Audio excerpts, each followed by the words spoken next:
Do you think like the old heads have to retire out for us to get past this?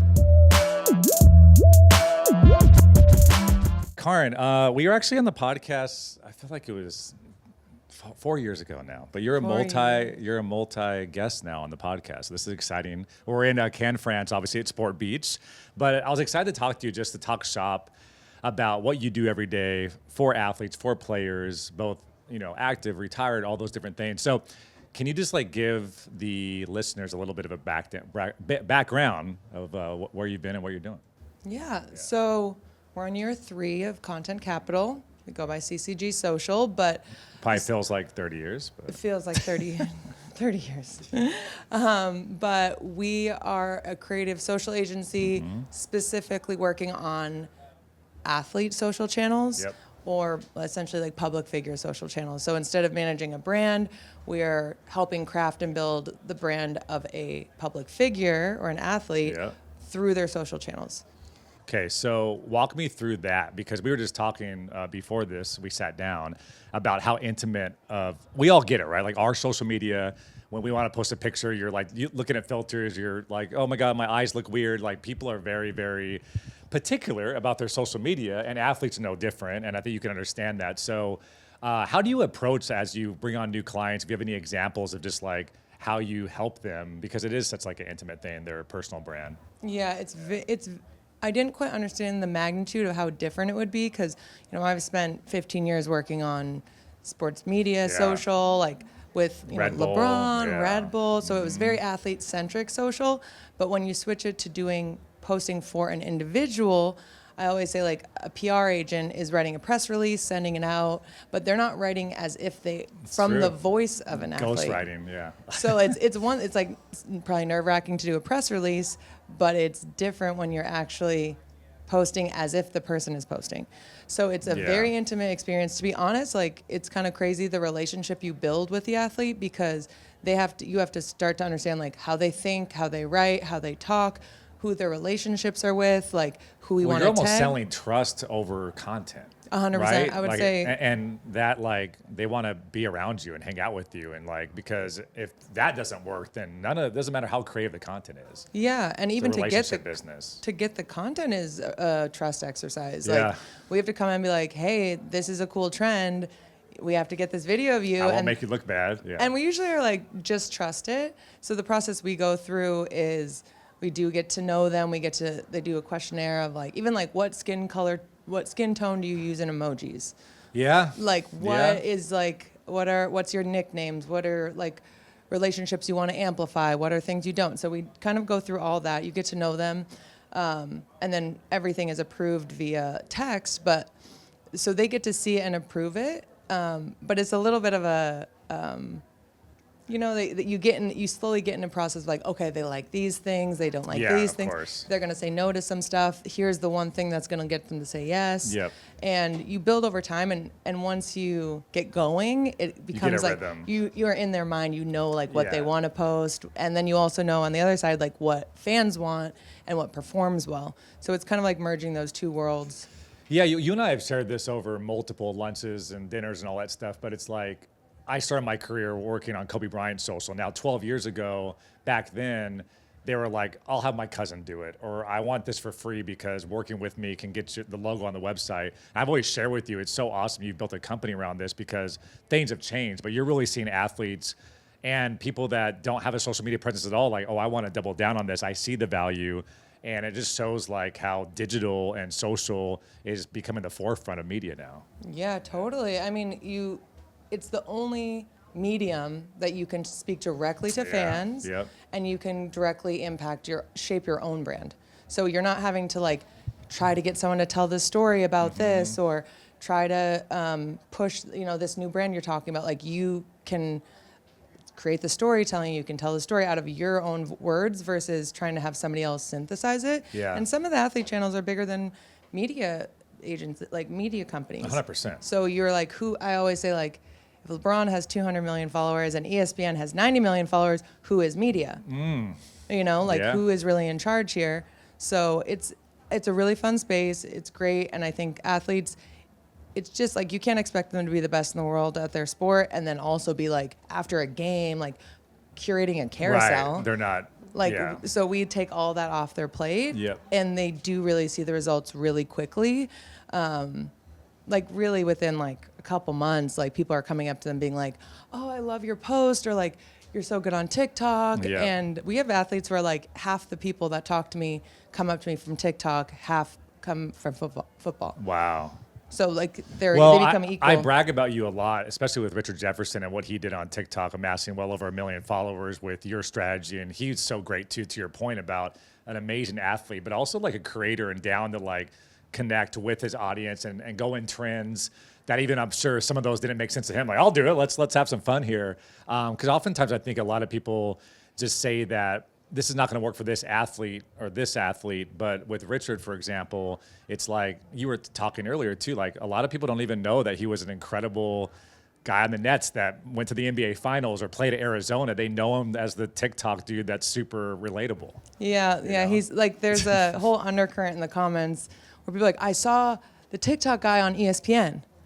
Yeah, like they literally like, oh my God, he went from TikTok to ESPN. When Yep. did that happen? And then people are like, no, dude, he was in the NBA for 17 years. He's Well, an and NBA then you champion. guys played into it. There's stitches where he's like, so this was me like playing and like you guys like actually I'm dunking but you in leaned the into it. finals. I literally played in the NBA. We were joking too, like a lot of Gen Z knows Michael Jordan as the crying meme guy, not the 90s Chicago Bulls star. So introducing yourself to a brand new audience, especially if you want to be relatable to young audiences, is I'm sure one of the number one bullet points when you onboard. Yeah, especially Yeah. for the like retired athletes, which there are a good amount of. And that's kind of like when you're in the spotlight and you're like hot and going in your career, like sometimes you don't feel like you need social. Yeah. And as you get into the last like 2-3 years, you start being like, wait, what am I doing next?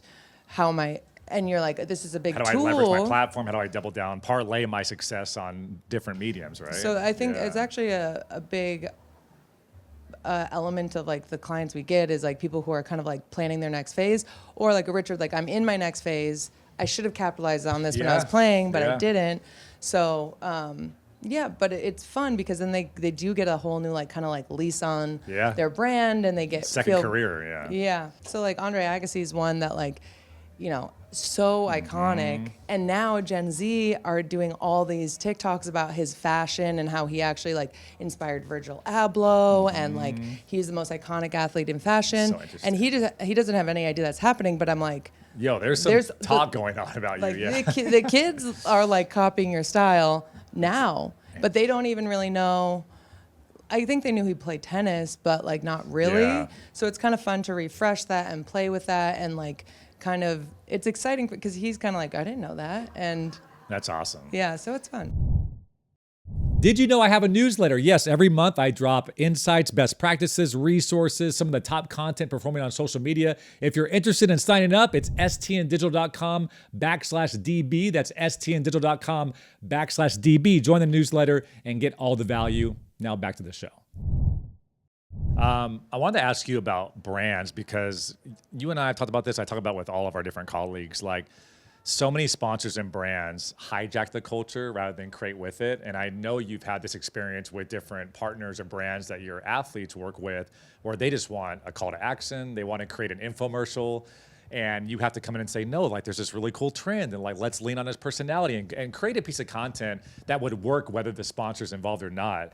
But I know you've been in, I'm sure, hundreds and hundreds of those conversations. So how do you manage that? What is like your advice when you're in those brand combos? Yeah. One of the big things we do is we try to build out a series or like a pillar that lends itself. Like social franchise. Yeah, like a Yeah, franchise that would lend itself to brand partners in a natural way. My favorite one ever is Eric Armstead, D lineman. He was on the 49ers, Yep. and now he's on the Jags. But he's 6'8", 300 pounds. And when he started talking about food, he just like lit up. Yeah. So we have a series called "What a 300-Pound D lineman eats at Chipotle, eats at Shake So Shack, smart. whatever." Haven't even seen it. I want to watch it. And I mean, we Got me. posted the first one is like 6 million views. Wow. Good Because for it's you. it's innately interesting. Yeah.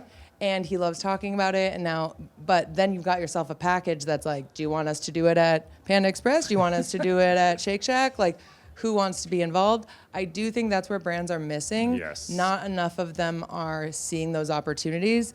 And when we even try to pitch it, it's not in their campaign. Like, they're just so structured. Do you think it like it's kind of sad to say this. Do you think like the old heads have to retire out for us to get past this? Because I feel like I've been screaming and you've been screaming for 12 years on this, but it's still like, no, why don't we just like put the logo in it 19 different times? I don't know.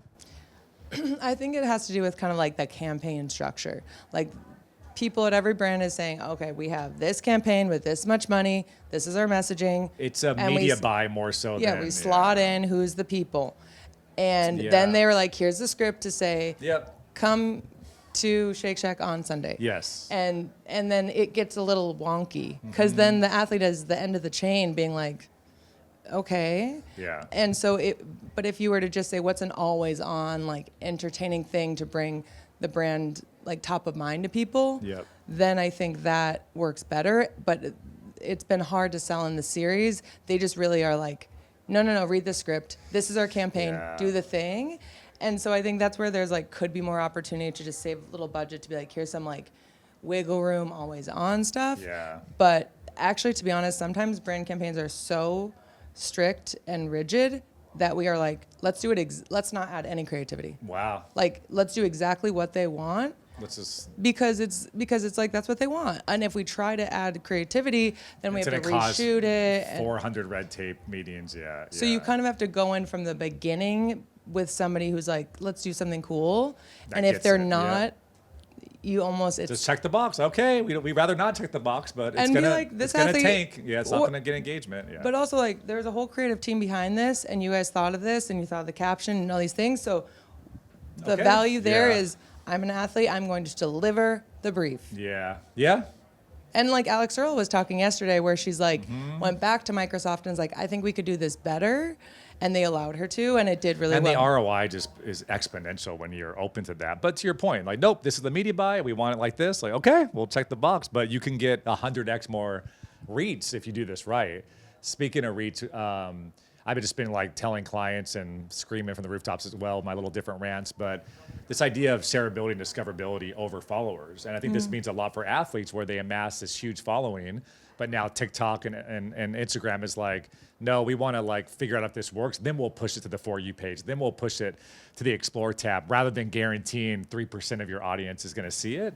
So how has that shifted your guys' just algorithm strategy? As I'm sure that's always fun to, like us, move and groove with I think it's fun because athlete content, like people are rabid to see the athletes in a normal way. They like want to know everything about them. If they're going to post, people go crazy. I always say pulling the curtain is so fascinating, right? So fascinating. So everything we do is like really exciting. So it usually does really well with reach and views. Okay. And the only hard part is on the athlete side, they need to see the follower count go up. I know, the vanity metrics. The vanity metrics. So you have to educate them on. So we have to just be like, this will come, like the following will come, but like look at your engagement rate. Like look at how many people are commenting, and like also like I think it's always the post isn't doing well, and I'm like, it's been 5 hours. So you got to really wait like 2-3 days, and then you look back and you're like, this is 500,000 views, or this has like, I think most people it's like this million view.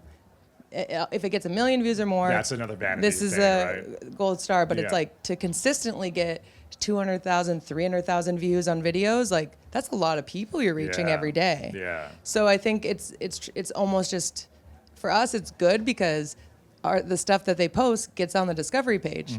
It's just how does it bring in new followers? Constant education, I think, of like, no, we promise this is really good news. Like we reached a whole new audience, and this is going to be good for us. So many brands, like there's so many like CMOs and stuff that listen to my podcast, and it's like, I would love to just get your take on how they should be looking at using athletes authentically. And if you have a seat at the table, like what are you saying in terms of how you explain what works and what doesn't? I think creators and individuals are really important for all brands to use. But a creator has reach. Athletes have reach and credibility. So you're buying also not only their social, like don't just look at like this influencer has 1 million, this athlete has 1 million. The athlete also has innate credibility of being the best athlete in the world. And like their fan base lives and dies for their performance and who they are. So it is a different value proposition, and it's a lot more than just looking at the numbers but at the same time, some athletes have great social and great engagement. So I think people need to understand that more and take it into account versus picking based on followers. Yep, I love that. And then final question as we wrap up here. Where do you see everything going? I mean, I'm excited that sport just continues to just drive not only culture, but like so many Fortune 500 brands are like going all in. Streamers, I mean, when Netflix, I had to joke with TJ earlier on the show, but it's like, as my alarm goes off, last question, promise. But as Netflix, we're never going to get into live sports. And then they do the Christmas Day game, and then Beyonce's the halftime show. I'm like, okay, like this is happening. Netflix is not playing around. This is like their moment, like mic drop. So I'm sure you're just as excited as me, but where do you see everything going with athletes, sports, marketing? Just curious on your thoughts. I think sports is becoming a huge and like growing pillar within the entertainment ecosystem at large. Yeah. And it is the only thing that people watch live. Yeah. Like when you now have everything is on demand, Yeah. sports becomes this crown You can jewel. binge watch everything except sports. yeah. And you never will be able to binge Yeah. watch sports. Yeah. So I think it has a very uniqueness to that. And for advertising, it's the only thing that you're going to be able to buy a commercial spot and people are going to watch through it.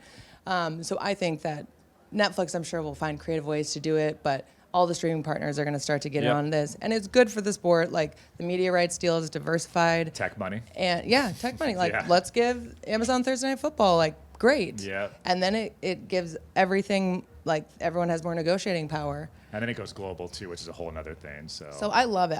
I'm not a person who's, like, buying Red Zone and, like, I've never done that as a female, and I just didn't like. Come on, Scott Hansen. No, but like 7 hours of commercial-free football. I love being like, oh, I can go on YouTube TV and like the game is here, Yeah, or easy. like I like Amazon. I like the like, oh, this is where I watch my shows, and now I can watch the game Or and watch the shop, watch the secondary. That's the thing too, the Manning cast, right? So and it's fun. All of a sudden, or like the Simpsons one. Yeah. Like, I think it's fun and innovative. Nickelodeon, Super Bowl, all that stuff. So Yeah, so I think it's good. always appreciate you and just talking shop. And thanks for your time. I appreciate it. Of course. Thanks.